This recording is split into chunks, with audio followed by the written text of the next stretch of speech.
Yahoo Finance Executive Editor Brian Sozzi sat down with Coinbase CEO Brian Armstrong and first asked him about his outlook for crypto in 2024.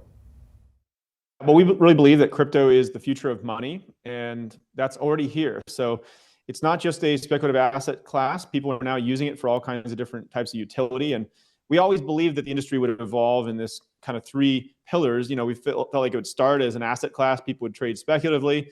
Then it would become a new type of financial services with people doing stablecoin payments and commerce, remittance payments, earning yield on their assets, getting borrowing and lending with DeFi.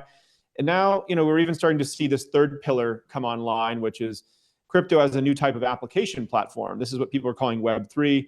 It's a new way for people to build applications in a totally decentralized way with decentralized identity, decentralized social networks, decentralized scientific research.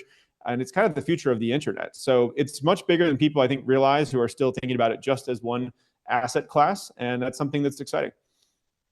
Since we last talked, I think it was the Goldman Sachs Tech Conference a couple of months ago, but just the prices of Bitcoin and other cryptocurrencies have gone through the roof. What do you think is driving that? Is it fundamental, or is this a good old-fashioned speculative move in crypto? Well, you know, you can always look back at these things with 2020 hindsight and try to make sense of it. But I think in this case, a few things. One is we've had a number of ETFs being filed by the biggest, you know, asset managers and financial service firms in the world.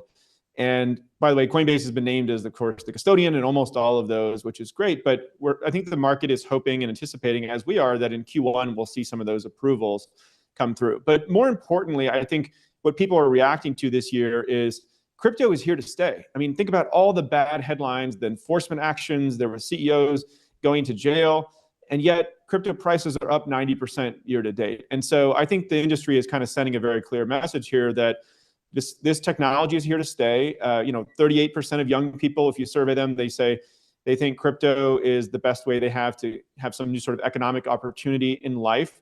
90% of Americans are frustrated and upset with the current financial system as it exists. And so, yes, there's going to be ups and downs, but this movement's here to stay. And we need to send that message to Washington too, by the way, because I think not everyone there is aware of that.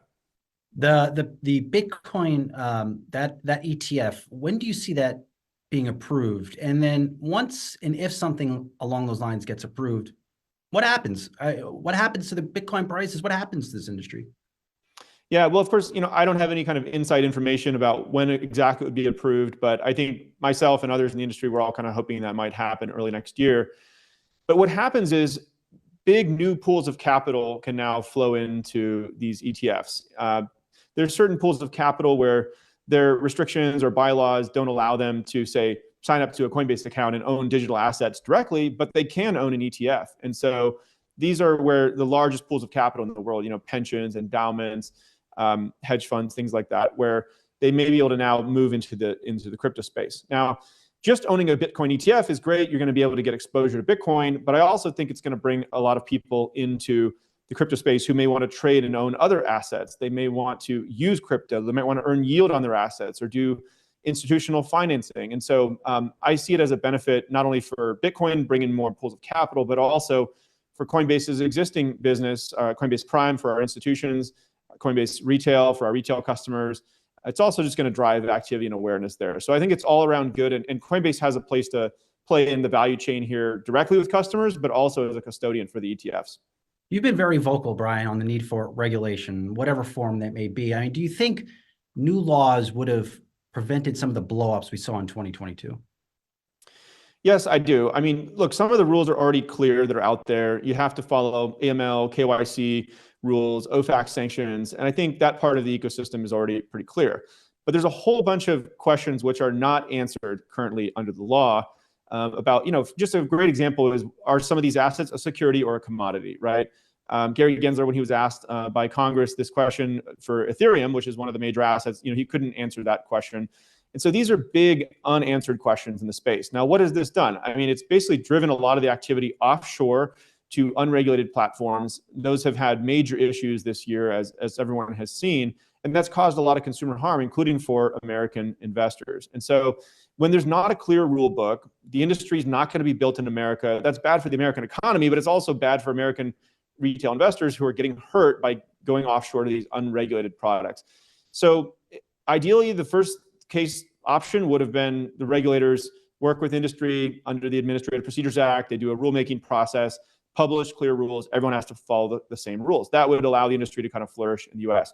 Since that didn't happen, instead, we've had to kind of rely on the courts to create case law, to create some precedent. And we're ultimately, I think, going to have to rely on Congress to pass new legislation that would clarify, where does the CFTC and the SEC, what are their roles in this? So it's not having this turf war, lack of clarity, pushing the industry offshore. And the last thing I'll just say is I think the US is actually kind of behind on this. I mean, 83% of the G20 countries out there have already started work on crypto regulations and new laws. So the US is behind. There are 2 bills going through the House right now that have gotten bipartisan support in House committees. We're hoping those go to a full floor House vote early next year. You're really plugged into the DC and the regulatory scene, Brian, as you should. I mean, it makes sense. You have to be up to date on this stuff. Do you get that sense that regulators are taking what Jamie Dimon said seriously on a potential ban of crypto? No, I don't think that's serious. And it's actually strange because although Jamie Dimon's comments were a bit perplexing, internally at JP Morgan, they're actually advancing several projects working on blockchain and crypto technology. So there's such a large organization. I think sometimes the left hand doesn't know what the right hand is doing. But no, there's no world in the United States where 52 million Americans have used crypto now.